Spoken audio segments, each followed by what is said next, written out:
Hello there. My name is Leonard Lang. Going on 4 years, I've been a Texan, but I still consult on the California bottle bill. And the purpose of this video is to analyze the proposed Texas bottle bills.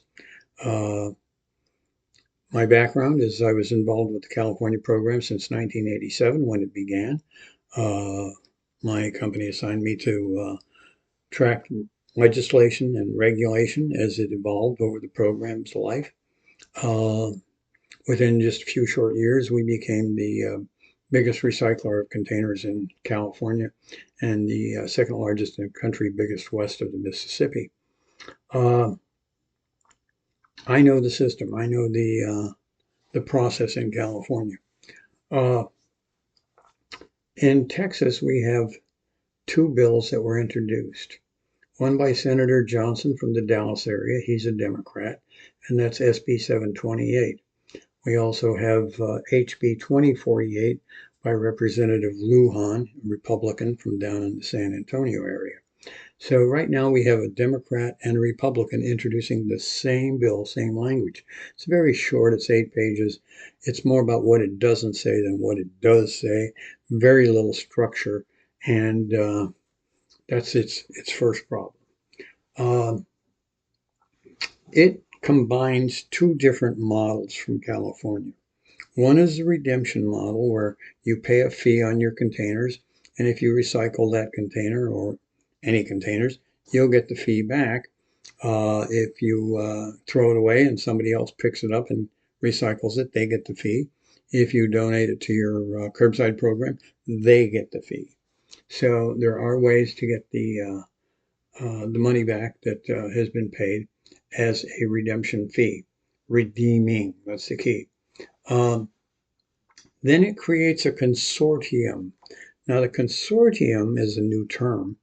It's not used in California. It's the first time here in Texas, but it's nothing but a extended producer responsibility organization, also known as a PRO, producer responsibility organizations.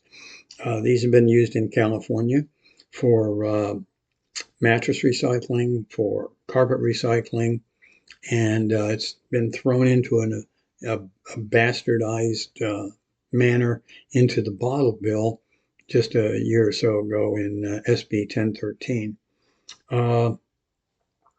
The PRO has got a sketchy track record. I remember one analysis by a policy committee in California reviewing the history of the PROs, and it basically said that it was rather sketchy. It didn't have a clear pattern of success, and I don't think it can. First of all, it's nothing but a committee. It's a committee of different people who come from the producers of the beverage containers, the bottlers, the importers, anybody who's bringing stuff into the state, going to be charging that fee, and that fee will go into a fund. The philosophical roots of the PRO and the EPR have had problems. I'm specifically familiar with a terrible situation that happened in the mattress recycling. Now, in the PROs and EPRs, you have basically a committee running these things. The big companies want to take control of these things, and as a group, you'll find that dominant personalities also take control of the committees. So they're not dedicated towards the benefit of the public. They're more a power struggle between people and modelers and whatnot to control it as they see fit. Let's see here. An industry committee is mandated to run the program. This, as I said, the big companies try to take control. So think Coca-Cola as an example. Coca-Cola is probably one of the wokest companies you'd ever want to see. I know I've seen some articles in the past where Coca-Cola will go into an underdeveloped country and basically going to sell their product in that marketplace, but at the same time dictate or assist in designing the trash and collection program as a process. Um, I don't think a company from Atlanta should be deciding how trash is done in all these third world countries. My opinion. Now, let's go into the bill itself. I'm just going to go over some of the topics that I've highlighted. It starts out with definitions. So it defines the beverages and what is included and what's not included. For example, milk is not included, infant formula is not included, but other things are. Uh, this is going to be given to the consortium to manage. Next thing comes up is the commission. Commission in this case is the Texas Commission on Environmental Quality, or Texas's EPA in my words. And they have oversight over the program. The consortium is established under the law to run the program. It defines the consumer. It then goes into define redemption center. And a redemption center can be staffed or unstaffed. In California, historically, they've been staffed. There has been some use of reverse vending machines. It's never been successful. Now, it puts a refund on the product, and you get that by returning to a redemption center, to a person, or to a mechanized equipment that would receive the containers. That means reverse vending machine. You put the container in the machine, and it credits you with the amount of redemption that you get. Problem is these machines can't handle a lot of different sizes and shapes of containers, and there's always something that it won't recognize that the machine won't take. It's also proposing what's called bag drop. Bag drop is where you throw in a bag the machine or a later subsequent machine that it's delivered to separates all the containers and counts them. Very costly process, and then credits your account. And somehow you might get an electric payment, PayPal, something like that. Okay. Next comes up rules. The commission may adopt rules to administrate this chapter. Okay, so Texas EPA, the commission may consult with the consortium and Municipal Solid Waste Management and Resource Recovery Advisory Council. It's never good to get the trash industry involved. All they want is more money. They don't focus on being conservative, cost cutting, this sort of thing. They just look at this as a revenue source. It's happened in California. Expect it to happen here. I don't see anything different. Now it's going into defining the producers and what their function is, and doesn't get into a lot as to how the consortium is appointed, but it's leaving that up to the consortium. In the consortium, the producers shall form and shall participate in the Texas Beverage Container Recycling Consortium. The consortium must be a nonprofit. Now, they introduced nonprofit into SB 1013 a couple of years ago in California, and these things are all playing out. And it's an absolutely stupid idea to create a nonprofit. But California does a lot of stupid things. The legislature never does oversight to say what's working, what's not working. Let's just go change it. And that's what they do. That's why it's so screwed up. Now, the consortium has the power to sue producers that have not joined. Little producers may or may not know that they need to join, but it gives them the ability to go in and sue them, recover costs and attorney's fees if they prevail, and it doesn't go into where this falls in the legal process, not here anyway. In California, you deal with civil penalties. There are some, what do you call it, fraud sections in the law that could happen, and that's really not addressed in this bill so far. It says that the consortium can establish quality standards for beverage containers. That's a recipe for disaster. Let the people who make the product design their own containers, and the industry is going to take care of standards. All we got to do is worry about labeling, and you can see, like on the top of any aluminum can or on the side of bottles, they've got all the messages. You're just going to add that to the bottle. The consortium is going to provide information to the commission, EPA, and they're going to determine on a biennial basis what the recycling rate is. I would disagree with that. I'd argue with that. It should be on an annual basis. There's no reason that it couldn't be done on an annual basis. They're reporting constantly. In fact, you could do it monthly, quarterly, annually. Give feedback to the public, give feedback to the state. Let people know how it's working. Let's see.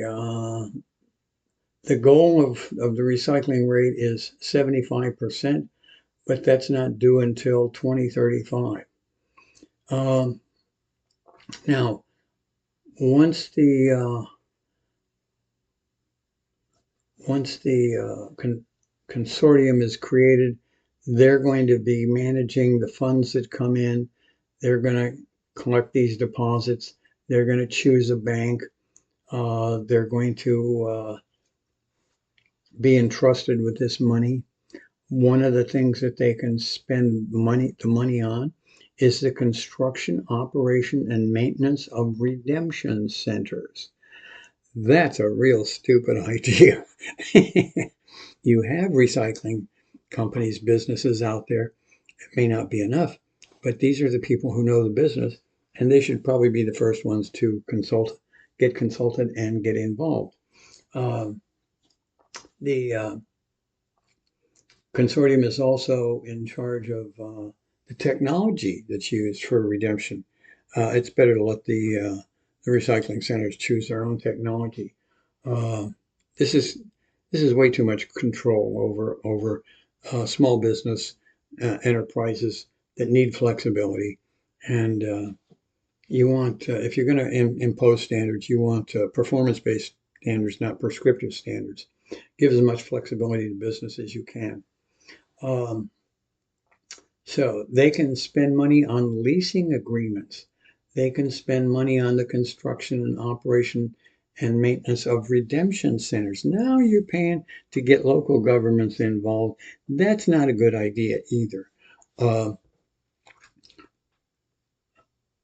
Cities don't know business, and they won't do this well.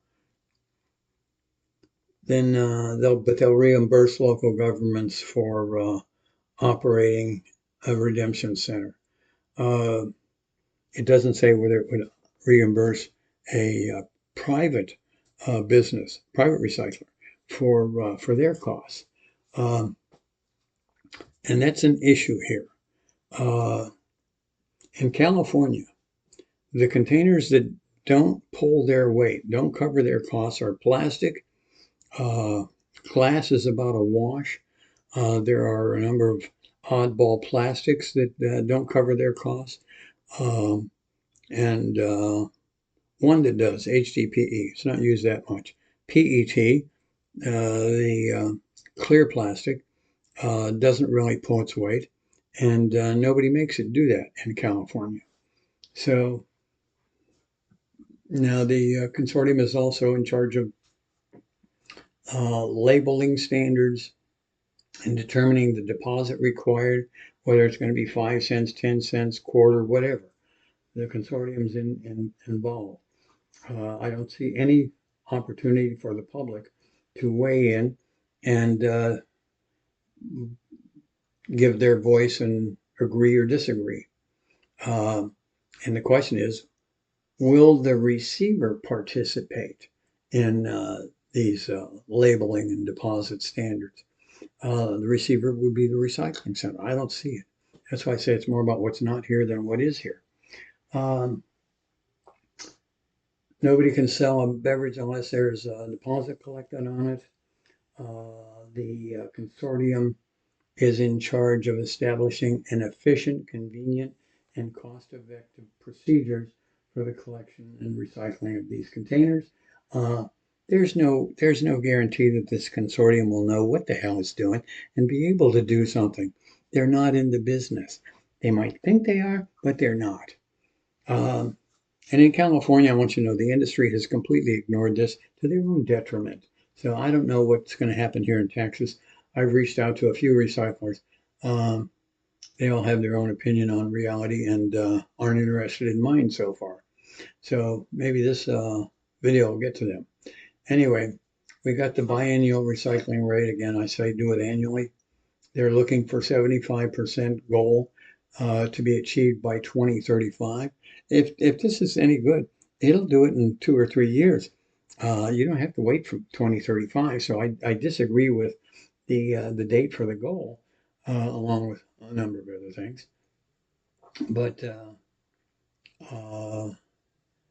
if the consortium doesn't achieve that rate by 2035, then they've got to come up with a new plan. What's it called? Corrective plan. They got to come up with a corrective plan.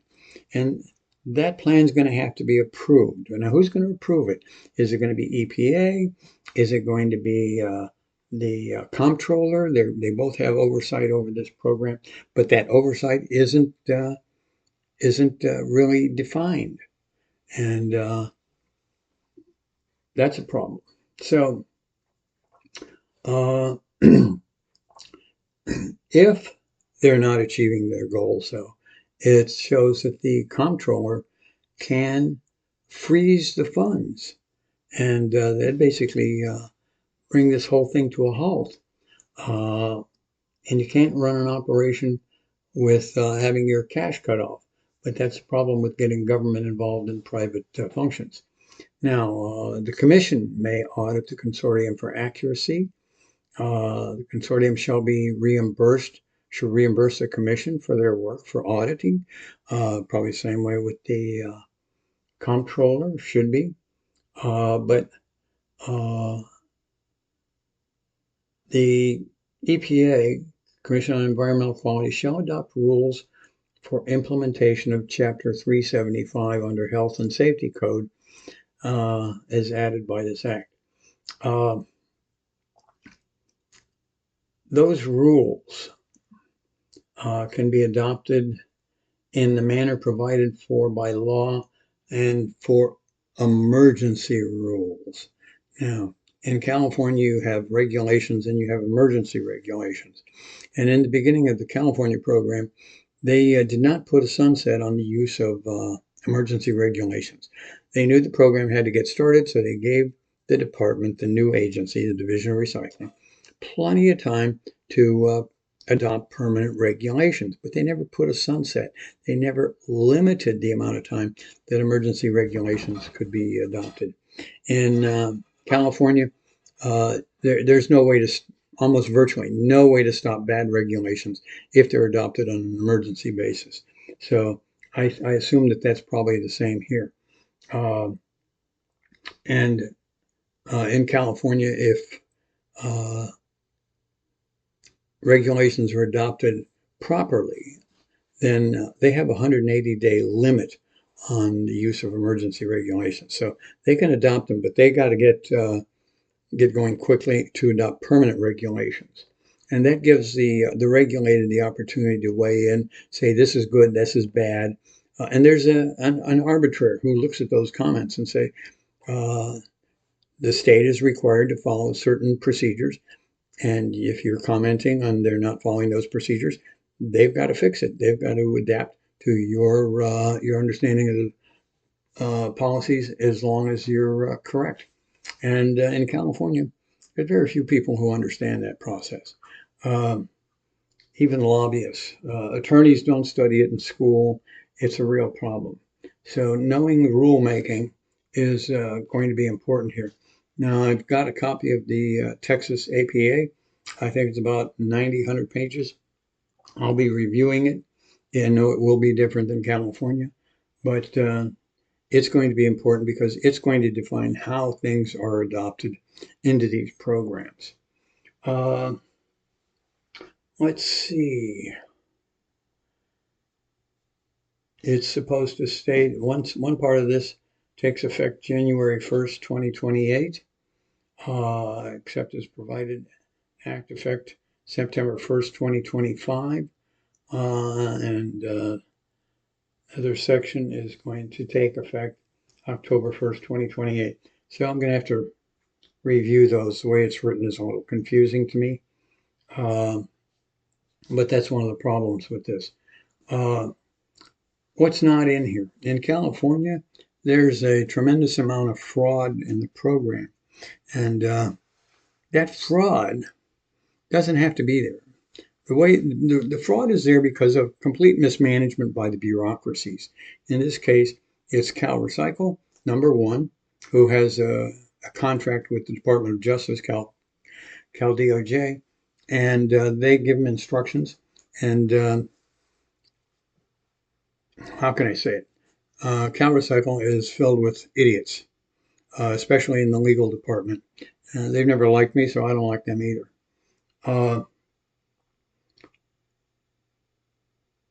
If you do not define how these things are going to be enforced for fraud, for other requirements, it's a problem looking for a place to happen. So there is the analysis. Again, no fraud is addressed. Is the consortium going to be the cop over this? I don't think that would be legal. Is the DPS going to be in charge of fraud and violations to the program? I don't know. But those questions have to be answered before this goes anywhere. In Texas, the legislature gets into operation for 140 days every other year. This is one of those years. So these are why these bills are being introduced. And I do question why it's the same language. Why is one being introduced in the Senate by a Democrat and another one in the House by a Republican? I always question those things. That's concerning to me. And so if this program is going to get started, is the state going to pay for new recycling centers? And how are they going to determine who does that? In California, the people familiar with bottle bill legislation were companies that were doing it in other states. So when they came into California, they had an advantage. And basically, they got the legislature to adopt beneficial laws for them and not for the existing recyclers in California. At the time, there was about 725, 750 recyclers statewide. This was going to add thousands of recycling centers just for the specific purpose of containers, beverage containers. Put them in all the supermarket parking lots. So that system has failed miserably. They're now paying to have reverse vending machines and bag drop systems put into the program in California. This will be a complete waste of money, and it can be simply proven. But the legislature doesn't care, nor does the department, CalRecycle, or the Division of Recycling. And a lot of what these things are imposing are standards that come from the World Economic Forum. And I'll leave it with this. If there are going to be amendments to these bills, I understand that they're usually addressed at the floor level. So it'll go to a policy committee, natural resources, and then go to a floor vote. And amendments may be accepted at that time. That seems a bit chaotic. Doesn't seem it's good for public participation. But again, I'm new here, so I'll be finding out as we go. And it's going to go through both houses. Uh, a, a bottle bill can be extremely valuable in cleaning up the state from litter. But the question is, how do you do that without suffering the consequences of bureaucracies? And in California, you've got a toxic bureaucracy.